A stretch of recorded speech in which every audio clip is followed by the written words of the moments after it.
নমস্কার বন্ধুরা, Ratna's BD food cooking চ্যানেলের পক্ষ থেকে সবাইকে আন্তরিক শুভেচ্ছা ও স্বাগত। তো আজকে আমরা তীর্থ ভ্রমণের দ্বিতীয় পার্ট শুরু করলাম। তো আজকে আমরা এখন আছি ইস্কন মন্দিরে। সকালের টাইমে আমরা এখন সকাল না দুপুরের দিকে আমরা এখন প্রসাদ নেব ওখান থেকে। তো দেখো বন্ধুরা, ইস্কন মন্দিরের ভিতরে কতগুলো আম গাছ রয়েছে এবং আম গাছগুলোতে পরিমাণে আম ধরে রয়েছিল, যে দেখতেই খুবই ভালো লাগছিল। আর এদিকে আমাদের যত সঙ্গীরা সাথীরা ছিল, মানে ভ্রমণ যাত্রার সবাই এখানে অপেক্ষা করছে প্রসাদ নেওয়ার জন্য। তো এক জায়গাটা খুবই সংকীর্ণ যেখান থেকে প্রসাদ নেওয়া হয়। তো সেক্ষেত্রে অল্প অল্প লোকদের প্রসাদ দেওয়া হচ্ছে, এজন্য অপেক্ষা করতে হচ্ছে। তো দেখো তো বন্ধুরা, কত সুন্দর লাগছে।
বন্ধুরা, এদিকে আমরা সকালের প্রসাদ নেওয়ার পরে ভক্তবৃন্দ যারা ছিল সবাই মিলে গান কীর্তন করছিলাম এবং রঞ্জিতদা বিভিন্ন রকম ধর্মীয় আলাপ আলোচনা করছিল। তারপরে আমরা চলে আসি এদিকে গোমাতার মন্দিরে। তো এখানে গোমাতারা সবাই একে একে সারিবদ্ধভাবে বসে আছে। তো এক প্রভু বলল, মাতাজি গোমাতাকে পূজা করবেন না? তো আমি বলছি হ্যাঁ অবশ্যই, কেন করব না। তো প্রভু বলল যে আচ্ছা ঠিক আছে, এখান থেকে একটা থালি নেন, নিয়ে আপনি পুজো করেন, আমি মন্ত্র বলছি। তো প্রভু ওখান থেকে আমাকে একটা থালি দিল এবং ওখান থেকে আমি একটা থালি নিয়ে গোমাতার কাছে চলে গেলাম। তারপরে ওখানে আমি আরতি করছিলাম এবং প্রভু মন্ত্র বলছিলেন, গোমাতা পূজার মন্ত্র বলছিলেন। আমি মন্ত্রগুলো ওনাদের সাথে উচ্চারণ করছিলাম এবং আরতি করছিলাম। যাই হোক, জীবনের আরও একটা অভিজ্ঞতা হলো, আগে কখনো এভাবে গোমাতাকে পূজা করা হয়নি বা সেই সুযোগও আসেনি। তো আমি গোমাতাকে পূজা করলাম, গোমাতার মাথায় একটু হাত বুলিয়ে দিলাম। খুবই ভালো লাগছিল এই মুহূর্তটা। জানি না তোমাদের কেমন লাগবে, তবে আমাকে কমেন্ট করে জানাবে তোমাদের এই মুহূর্তটাকে কেমন লাগছে। তো বন্ধুরা, আমার কিন্তু আরতি করা শেষ। আরতি করার পরে এই যে গোমাতাকে এখন খাবারটা খাওয়াবো। তো এখানে আছে ভুসি আর তার সঙ্গে আরও কী জানি খাবারের মিশ্রণ একসাথে করা আছে। তো এখন গোমাতাকে এই যে খাওয়াচ্ছি। গোমাতাকে কিন্তু খুব সুন্দর করে খাচ্ছিল। আমার এত ভালো লাগছিল যে আমার হাতে কত সুন্দর করে খাচ্ছিল। তো সবটুকু খাবার ও খেয়ে নিল। খেতে খেতে আমি ওর মাথায় একটু হাত বুলিয়ে দিচ্ছিলাম।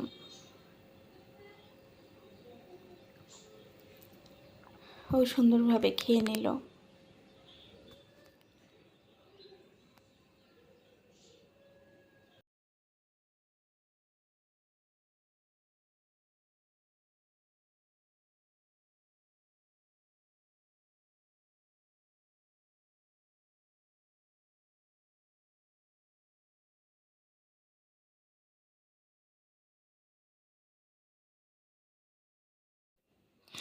এরপরে আমরা চলে আসি নরোত্তম ঠাকুরের ভজনতলিতে। তো বন্ধুরা, দেখছো যে বৃক্ষটা এখানে রয়েছে, এই বৃক্ষের নিচে বসেই উনি একাকিত্বে ভজনা করতেন ভগবানের, এবং এখানে উনি একনিষ্ঠ এক মনে এখানে ভজনা করতেন। তো আমরা সবাই এখানে চলে আসি এবং এই বৃক্ষকে 4বার প্রদক্ষিণ করে এখানে সবাই মিলে এখানে প্রার্থনা করছিলাম। এবং আমাদের সাথে যে দাদা ছিলেন, যাকে আশ্রয় করে আমরা এখানে গিয়েছিলাম, শ্রী রঞ্জিত কুমার সরকার, ওনাকে আমি দাদা বলি ঠিকই, কিন্তু উনি আমাদের পিতৃ সমতুল্য। যাই হোক, তারপরে দাদা অনেক ভালো মানুষ এবং সৎ এবং অনেক জানাশোনা জ্ঞানী গুণী মানুষ। তো ভগবানের কাছে একটা প্রার্থনা যে ওনার সান্নিধ্যে আমরা থাকতে পেরে, ওনার সান্নিধ্যে আসতে পেরে জীবনে অনেকটা হয়তো বা ধন্য মনে করি। এই এই স্মরণেই ভজন, পদকর্তাদের তুলনা দিয়ে তিনি বলেন, তারা বলেছেন এই স্মরণেই ভজন। তদ্রূপভাবে আজকে আমরা ভজনস্থলী কিংবা দ্বন্দ্বস্থলীতে আসলাম। যদি আমরা ঠাকুরের ঘরে গিয়ে মনটা এদিক ওদিক ধায়, তার ভক্ত সঙ্গে যে প্রেমতলী বা আমরা ভজনতলী বা দন্ততলিতে গেলাম, এই স্মৃতিটা যদি আমাদের জাগ্রত হয়, তাহলে কিন্তু এই স্মরণের মধ্যে আমাদের ভজন হবে।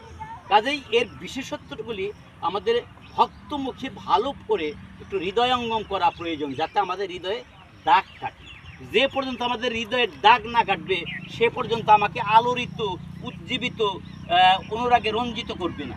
সেই জন্য এই শুদ্ধ কৃষ্ণ ভক্তের মুখে শ্রবণ করা উচিত। তবে মনীষীর একটা কথা বলে গেছেন যে শুদ্ধ ভক্তের চরণ রেণু ভজন অনুকূল, ভক্ত সেবা পরম সিদ্ধি, প্রেমলতিকার মূল।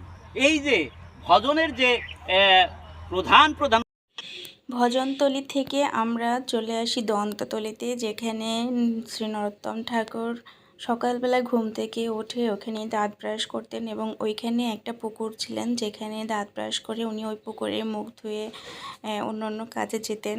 তো দাদা আমাদের ওখানেও নিয়ে গিয়েছিলেন এবং দন্ততলী সম্পর্কে অনেক ধরনের বিশদ ব্যাখ্যা দিয়েছেন। তো আমাদের সাধারণ জ্ঞানে অতটুকু না বুঝতে পারলেও যতটুকু বোঝার বুঝেছি, চেষ্টা করেছি বোঝার জন্য। তো তারপরে আমরা চলে আসি গৌরাঙ্গ দেব মন্দিরে। তো এখানে মহাপ্রভু গৌরাঙ্গ দেব মন্দির, শুধু গৌরাঙ্গ দেব মন্দিরই না, এখানে রয়েছে শ্রী শ্রী নরোত্তম ঠাকুরের মন্দির, তারপরে হচ্ছে রাধা মাধব বিগ্রহ মন্দির, তারপরে মহাদেবের মন্দির, তারপরে রয়েছেন শ্রী নরোত্তম ঠাকুরের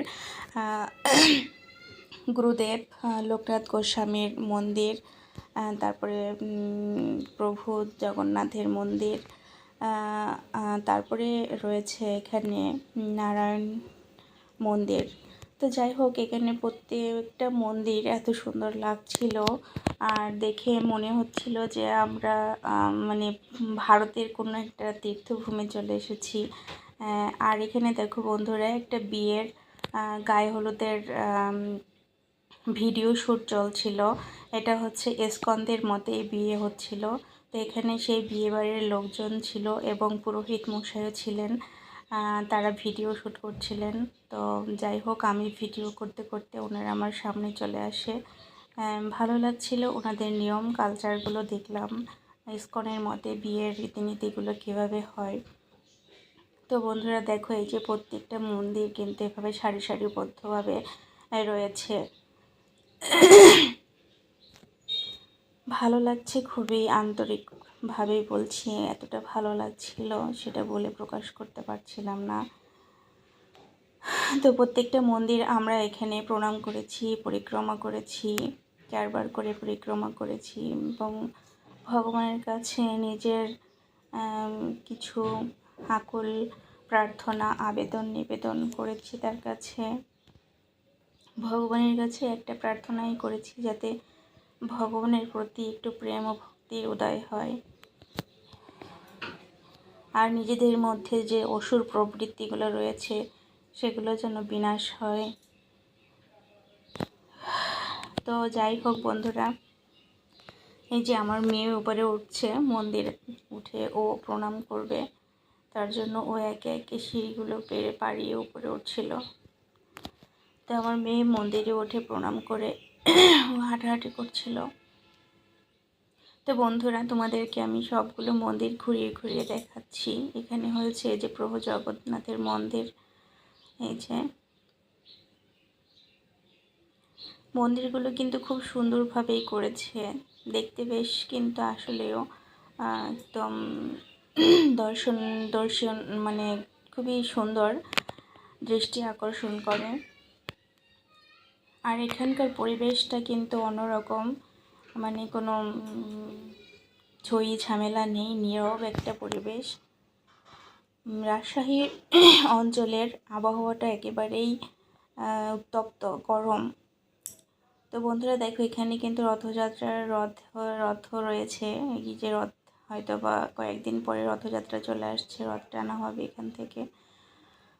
আমি এই যে মন্দিরে উঠলাম, রাধা মাধবের বা রাধা গোবিন্দের মন্দির এটা, এখানে উঠে প্রণাম করলাম।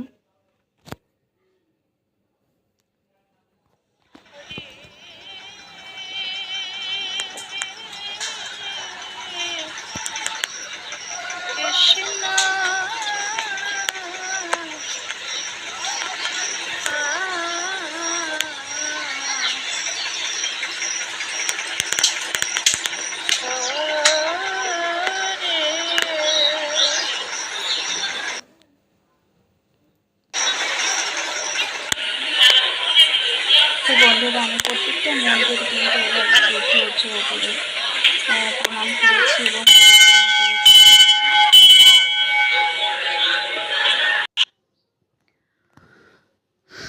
বন্ধুরা, আজকের এই ভ্রমণটি আমার জীবনের সারা মানে অমর হয়ে থাকবে। জানি না আর কোনো দিন আমি কখনো তীর্থ ভ্রমণের সুযোগ পাবো কিনা, বা সেই পর্যন্ত আমি বেঁচে থাকবো কিনা সেটাও আমার জানা নেই। তবে জন্ম মৃত্যু এগুলো বিধাতার হাতে, কখন কার নিয়তি শেষ হয়ে যাবে বা শেষ হয়ে আসবে সেটা কেউ বলতে পারে না। কারণ মৃত্যু সব থেকে নিকটে, যখন তখন যার তার ডাক চলে আসতে পারে, সে চলেও যেতে পারে, আমিও হঠাৎ করে মারাও যেতে পারি। তো এরকম তীর্থ ভ্রমণ বা তীর্থযাত্রা আমার জীবনের কখনো আসবে কিনা আমি সত্যিই জানি না। তবে ভগবানের কাছে আকুল নিবেদন এটাই যে আমি যদি বেঁচে থাকি বা আমার আয়ু যদি আরও বৃদ্ধি পেয়ে থাকে, বা বাঁচার আমার যদি আরও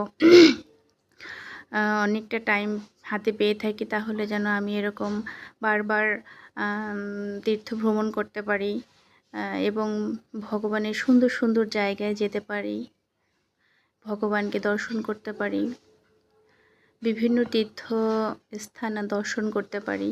এটাই ভগবানের কাছে আকুল প্রার্থনা। আর মানুষের ধর্মকর্ম সাধু সঙ্গ না করলে মানুষের মনের পরিবর্তন হয় না, চেতনা চৈতন্যর বৃদ্ধি হয় না। আমাদের চর্মচক্ষু এখনও বন্ধ আছে, কারণ হচ্ছে যে আমরা এখনও যে চোখে দেখি সেটা আমাদের আসলে সঠিক চোখ নয়। কারণ আমরা ভগবানকে এই চোখ দিয়ে সবসময় ভগবানকে দেখতে পাই না, দেখতে পাই জাগতিক মানে মোহ মাৎসর্য, এগুলোই কামনা বাসনায় আমরা এখনও জর্জরিত। তো আমাদের জীবনের এই কামনা বাসনা থেকে মুক্তি পাওয়ার একমাত্র লক্ষ্য হচ্ছে নাম করা। যত বেশি নাম করবে, যত বেশি ভগবানকে স্মরণ করবে, ততই নিজের মধ্যে থেকে বিভিন্ন রকমের খারাপ বুদ্ধি, খারাপ দুশ্চিন্তা থেকে আমরা মুক্তি পাবো। কারণ নিজের মনটাকে যদি আমরা শুদ্ধ না করতেই পারি, তাহলে ভগবান কিভাবে আমাদের কাছে টেনে নেবে? আগে নিজেকে শুদ্ধ করতে হবে, নিজের মনটাকে শুদ্ধ করতে হবে, তা না হলেই না ভগবান আমাদেরকে কাছে টেনে নেবে, তার কৃপা লাভ হবে। তো বন্ধুরা, আমি জানি না তোমাদের আজকে ভিডিওটি কার কেমন লাগবে, তবে আমি চেষ্টা করেছি যে মানুষের মনের যে কুটিলতা জটিলতা এগুলোর থেকে বাহিরে বের করে আনার জন্য। আমার মনে যে জটিলতা কুটিলতা নেই তা না, আমার মনেও জটিলতা কুটিলতায় ভরপুর। যে কারণে আমি চাই যেমন আমার নিজেকে শুদ্ধ করতে, নিজের মনটাকে চিত্তটাকে শুদ্ধ করতে। আর আমি তোমাদের থেকেও আমি এটাই চাইবো যে তোমরাও সবাই ধর্মের পথে আসো, সঠিক পথে চলো, ন্যায়ের পথে চলো, সর্বদা সত্য পথে চলো, ভগবানের নাম করো, আর নিজের জীবনটাকে আরও সুন্দর রঙিন করে তোলো। পারমার্থিক জগতের দিকে ধাবিত হও সবাই।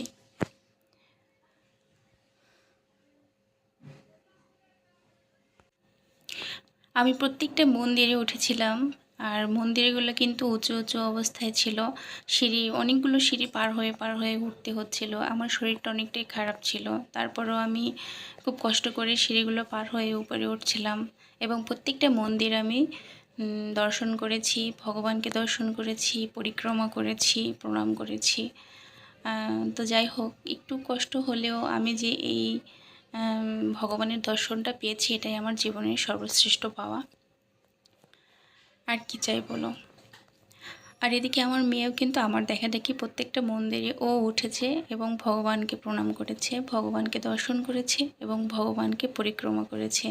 আমি যতবার পরিক্রমা করেছি ও ততবারই কিন্তু পরিক্রমা করেছে, প্রদক্ষিণ করেছে।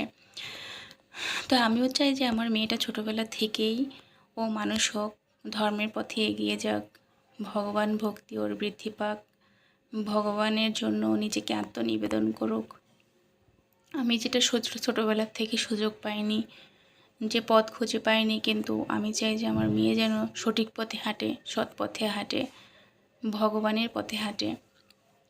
আমি ওর জন্য এটুকুই কামনা করি। আর বন্ধুরা তোমরাও সবাই আশীর্বাদ করবে আমার মেয়েটাও যেন ধর্মের পথে চলতে পারে, ওর মধ্যে যেন বিবেক বুদ্ধি এবং মানুষের প্রতি প্রেম ভক্তি বৃদ্ধি পায় সর্বদাই। তো মন্দিরের থেকে আমি একটু বাহিরে চলে এসেছি। মন্দিরের সামনে একটা বাইরে বিশাল সুবিস্তৃত একটা মাঠ দেখতে পেয়েছিলাম, তো একটু দাঁড়িয়েছিলাম ওখানে, তারপরে আবার মন্দিরের ভিতরে এসেছি। বন্ধুরা, এটা হচ্ছে আকন্দ ফুলের গাছ।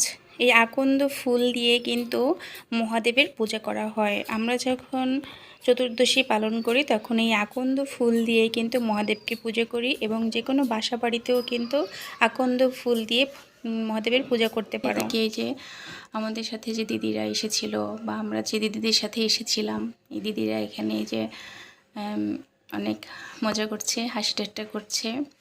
তো দিদিদের সাথে আমরা একটু সঙ্গ দিয়েছিলাম কিছুক্ষণ, ভালো লাগছিল। সবাই মিলে এসেছি একসাথে একই জায়গার থেকে। দিদিরা রাধে রাধে বলছিল। তো বন্ধুরা, আজকে সন্ধ্যা হয়ে আসছে, সারাদিন ঘোরাঘুরি করলাম, এখন আমাদের যাবারও সময় হয়ে এসেছে। আমরা রাতের প্রসাদও নিয়ে নিয়েছি, এখন সবাই অপেক্ষা করছি গাড়ি ছাড়ার অপেক্ষায়। তো তোমাদেরকে অবশ্যই তোমাদের কাছ থেকে জানতে চাইবো আজকের ভিডিও তোমাদের কেমন লাগলো, তীর্থ ভ্রমণ কেমন লাগলো, অবশ্যই তোমাদের মতামত জানাবে। এবং সবাই ভালো থাকবে, সুস্থ থাকবে। শুভরাত্রি, নমস্কার।